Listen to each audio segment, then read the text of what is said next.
Good morning. I am Dibyendu Mondal.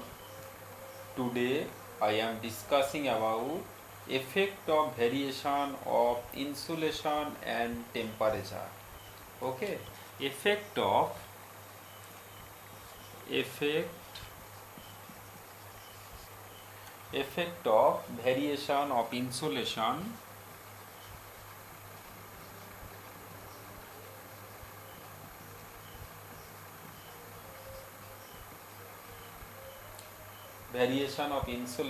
and temperature.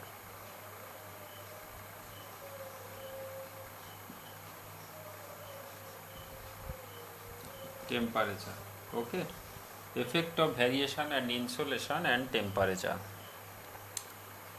As the insolation keeps on varying throughout the day, it is important to observe its effect on the PV characteristics. If special content of the radiation remains unaltered and temperature and all other factors remain same, both ISC and VOC increases with increase the intensity of the radiation. Okay, intensity of the radiation. So first one, effect of variation insolation. Okay, তাহলে first one, if you draw the diagram, okay, first one, that is the IA. Okay, IA increasing insolation like that.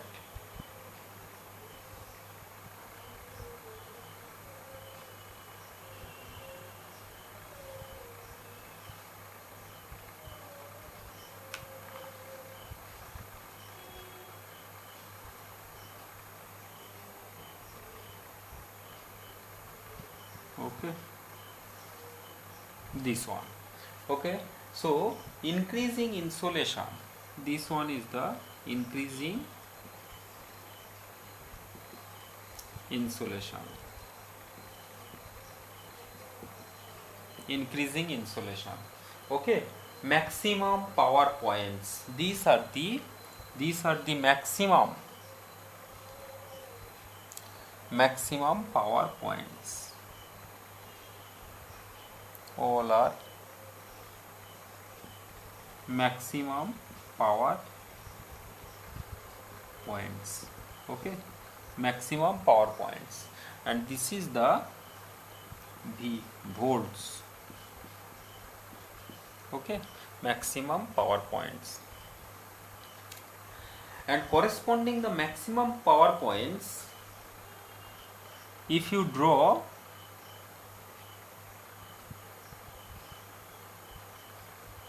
okay, if you draw the diagram, the PV diagram, okay, if you draw the PV diagram, V volts, okay, P, okay, that is the watt. Okay, PV diagram, the graph looks like this one. Okay, and another one is the graph looks like this one. Okay, and so that is the increasing insolation, that is the PV diagram. Okay, and another one is the temperature, increasing temperature. Okay, insolation, another one is the temperature. If you draw the diagram, first one, if ISC is known as standard test condition, that is the radiation G0 is equal to 1 kilowatt per meter square at AM 1.5, the short circuit current I prime SC, okay, I prime SC is equal to G by G0 into ISC. Okay, level G can be expressed. Okay, I prime SC, I prime SC, that is equal to G by G0 into ISC, G by G0 into ISC. Okay, G by G0 into ISC. Okay, an illuminated PV cell converts only a small fraction of irradiance into electrical energy. If you draw the temperature curve, okay, this one is the I versus V, ampere, V volt. Okay, I versus V. If you draw,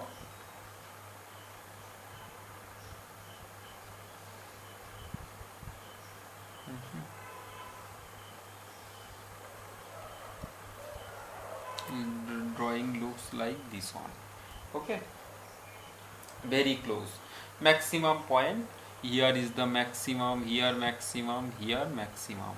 Okay, maximum points, maximum points. Okay, one is the 0 degree centigrade, inner one is the 0 degree centigrade, this one is the 20 degree centigrade, and another one is the 60 degree centigrade. 60 degree centigrade. PV diagram. Another one is the corresponding PV diagram. P watt, V volt. Okay, PV diagram, P watt, V volt, PV diagram. So if you draw,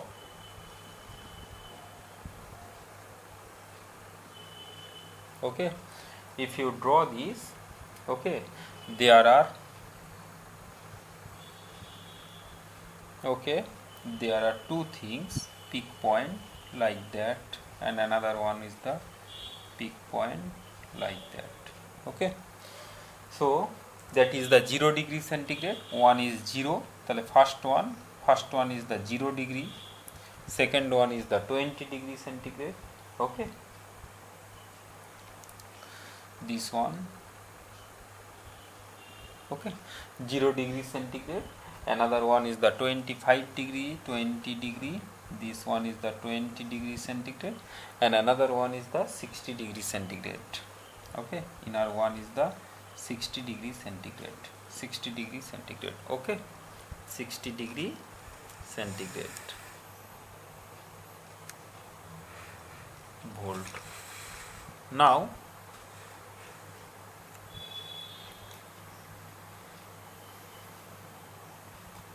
an illuminated PV cell converts only a small fraction of irradiance into electrical energy.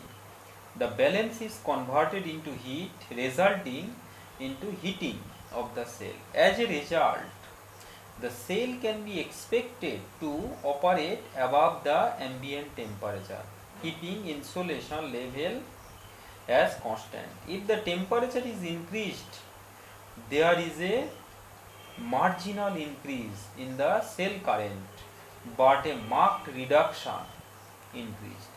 There is a marginal increase in the cell current. Okay. The IV characteristics is generally provided by the manufacturer for standard test condition. Okay. Second, our second topic is energy losses and efficiency. Okay, energy losses and efficiency. Second topic, energy losses and efficiency.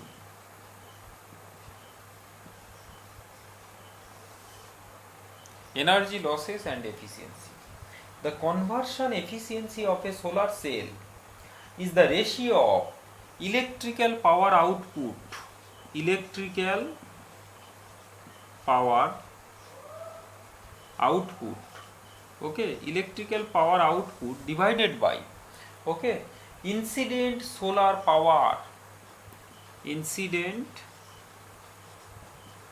solar power, okay, incident solar power. So in the laboratory studies, the highest reported conversion efficiency of a single crystal silicon solar cell is about 24%. Conversion efficiencies of a commercially produced single crystal solar cell are in the range of 12 to 15%. Okay. Various loss mechanism limit the conversion efficiency of the cell. Some of these losses are due to inherent nature of internal physical processes. Okay, due to inherent nature of, okay, due to inherent nature of internal physical processes, internal physical processes, internal physical processes, okay, internal physical processes and available input and available input, okay, available input, okay. Another one is the other category of losses can be influenced by suitable selection of material, suitable selection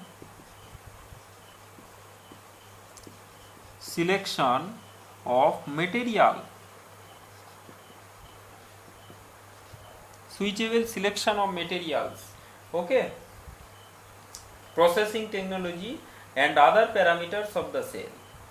Energy distribution of the incident photons depend on various factors beyond anybody's control.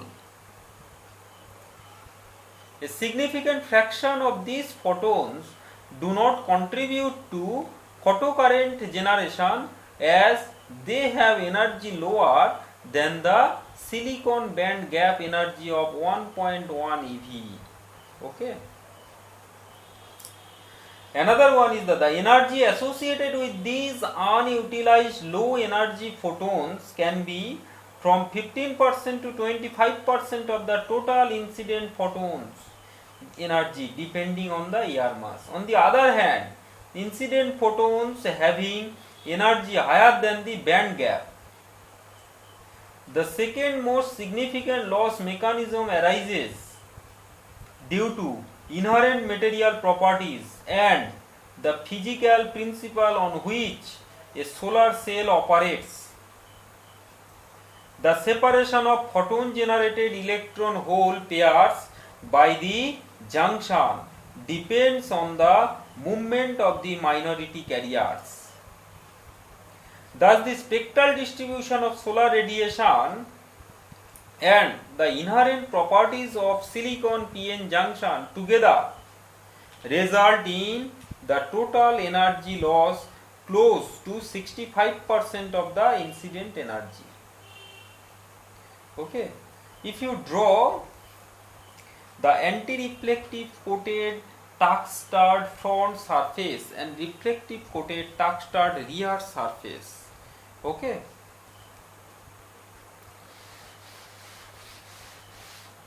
first one, if you draw line, okay, like that, this is the textured rear surface, textured rear surface, textured rear surface. Another one is the reflective back or rear contact, reflective back, okay, reflective back rear contact.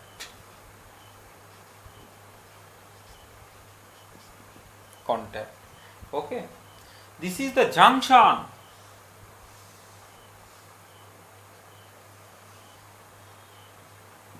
Junction.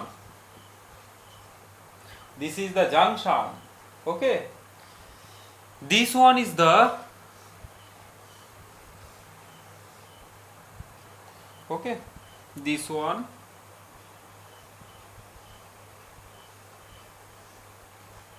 Okay, so this one is the anti-reflective coating.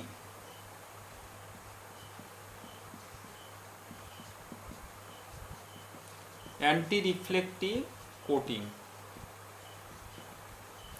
Okay, anti-reflective coating and textured front surfaces.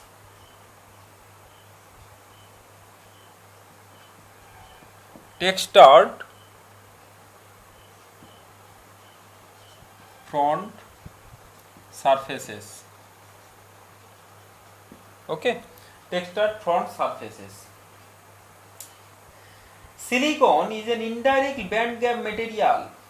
Photons of adequate energy require traveling some distance in bulk material in order to get absorbed. If the thickness of the cell is not sufficient, some photons will pass through the full thickness of the material without ever getting absorbed. In order to utilize these photons, a reflecting back ohmic contact should be used on the rear to enhance photon absorption in thinner cell. Another one is our next topic, maximizing the performance.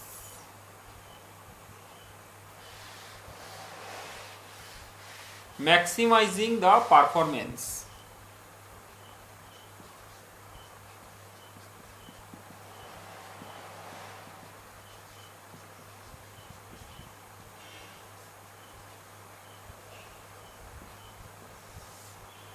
Maximizing the performance. Desirable features of solar cell are maximum values of VOC and ISC. Okay, low series resistance that will lead to high fill factor. Okay, the desirable features of solar cell, maximum values. These are the maximum. Okay, maximum values.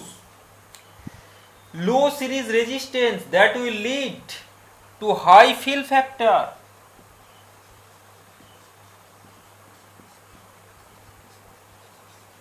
High fill factor and high shunt resistance.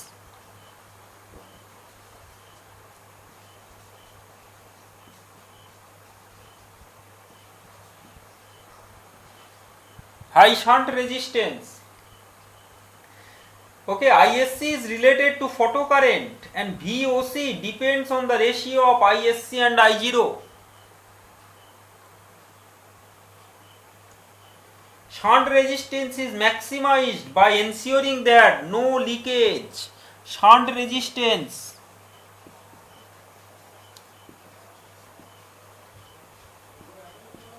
Maximizes. Okay, no leakage. Okay, no leakage occurs at the perimeter of the cell. This is done by passivating the surface. Reduction of series resistance requires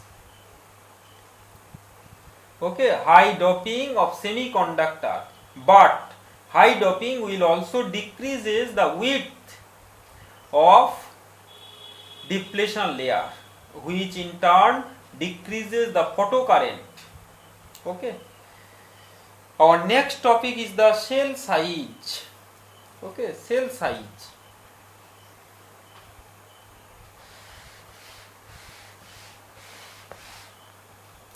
Cell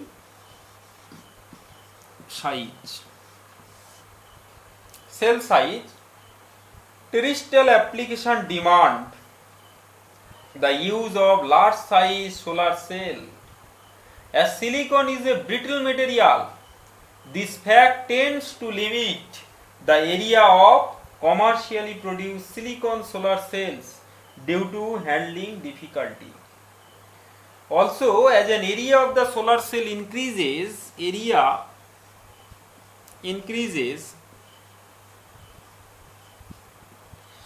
of the solar cell increases, it becomes difficult to maintain homogeneity of all relevant material. Okay, it becomes difficult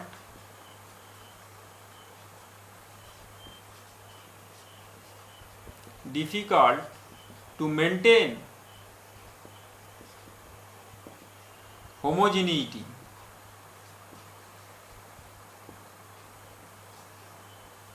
Okay, homogeneity of all relevant material. Okay, of all relevant material. These affect the performance of the cell. Okay, there are 4 groups. 100 millimeter, first one is the 100 millimeter diameter.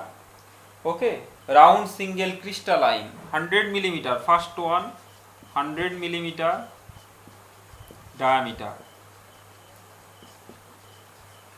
Okay, 100 millimeter diameter. Second one is the 100 centimeter square of square single crystalline.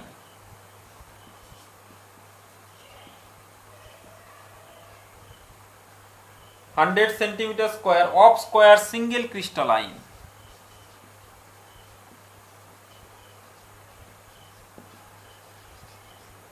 Single crystalline. Another one is the 100 millimeter into 100 millimeter square multicrystalline.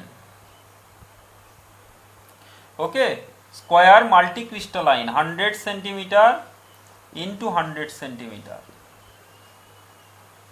Okay, another one is the 125 millimeter into 125 millimeter square multicrystalline. Okay, so another one is the 125 millimeter into 125 millimeter. Okay, the current industry standard of the thickness of the bulk silicon wafer appears to have settled in the range from 200 microns to 400 microns. Okay, another one is the energy back period, EPP, energy back period. Okay, energy back period, EPP, energy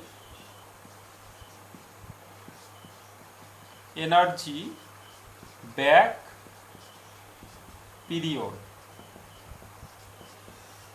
Energy back period, payback. Okay,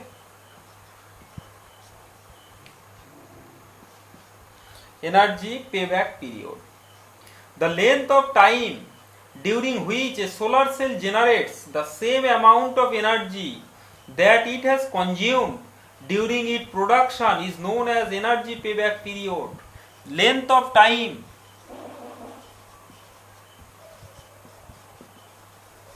Okay, length of time during which a solar cell generates the same amount of energy.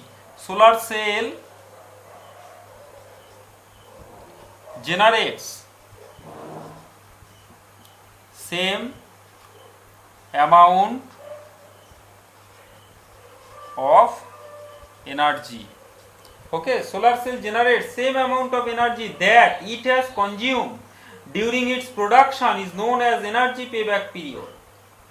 As the production process of a solar cell is highly energy intensive, energy economy can only be achieved if EPP is low.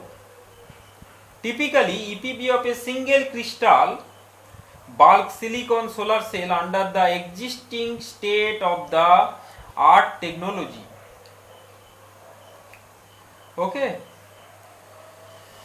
Now, it between 3.5 to 5 years. In other words, single crystal bulk silicon solar cell would have to continuously generate electrical energy for about 5 years before it starts providing energy in excess of what it has originally consumed during its manufacture. Okay, this is the energy payback period. Okay, thank you.